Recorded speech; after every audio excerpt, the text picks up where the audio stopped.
আজকে একটা খুব সিম্পল আর সহজ পদ্ধতিতে আপনাদের চুনো মাছের একটা চচ্চড়ি বানিয়ে দেখাচ্ছি। প্রথমে তো আমি মাছগুলোকে ধুয়ে ভালো করে বেছে নুন হলুদ লাগিয়ে রেখে দিয়েছি। আর এই যে আলু, ছোট ছোট করে কাটা আলু, পেঁয়াজ, কাঁচা লঙ্কা আর টমেটো। প্রসেসিং আপনাদের রান্নার জন্য আপনাদের এবার করে দেখাই চুনো মাছের ঝাল চচ্চড়ি। প্রথমে প্যানটা বসিয়ে প্যানটা ভালো করে গরম করে নেব। তারপরে মাছগুলো কড়া কড়া করে ভাজার জন্য তেল দিচ্ছি।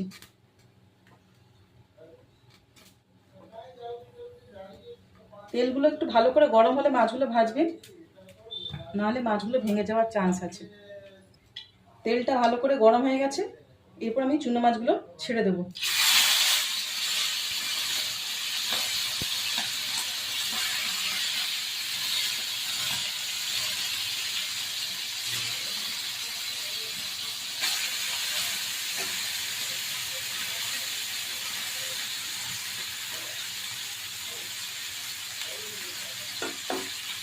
দেখুন, যাদের কাছে খুব সময় কম তারা এভাবে খুব সহজেই রান্না করতে পারেন, তাড়াতাড়ি ঝটপট করে, আর বেশি টাইমও লাগে না। খালি মাছগুলো ভেজে দিয়ে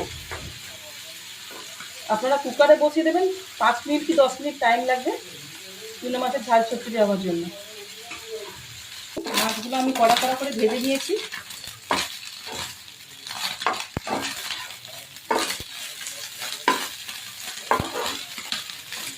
খুব সহজ পদ্ধতিতে দেখাবো আপনাদের, যাতে কোনো কষ্ট না হয় রান্না করতে।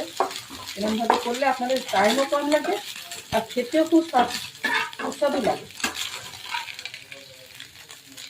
আমার রান্না করতে দেখে আবার একটু বাজে কমেন্ট করবেন না, এটা আমার ভাড়া ঘর।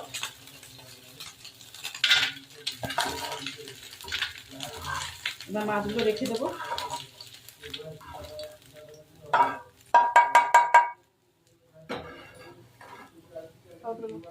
প্যানের মধ্যে একটু তেল দিয়ে দেবো।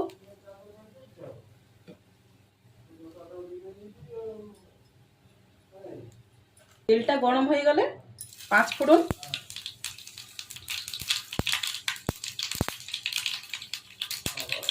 আর এই যে সেই আলু, পেঁয়াজ, কাঁচা লঙ্কা, টমেটো, এগুলোকে ছেড়ে দেবো।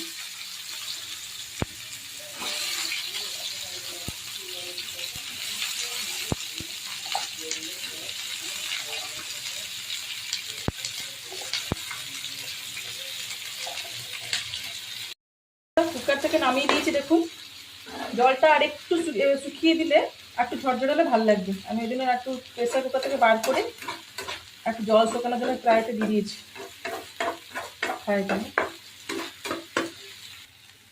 এই দেখুন তরকারি ফাইনাল লুক।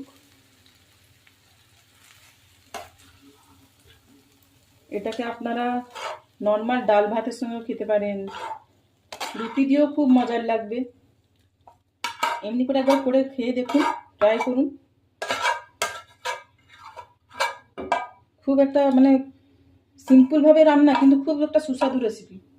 খেয়ে দেখবেন, খুব ভালো লাগবে। ধন্যবাদ।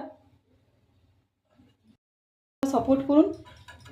সাপোর্ট করলে আবার আপনাদের ভালো ভালো রান্না করে আবার খাওয়া দাওয়া করে আপনাদের ভিডিও শেয়ার করব। নমস্কার।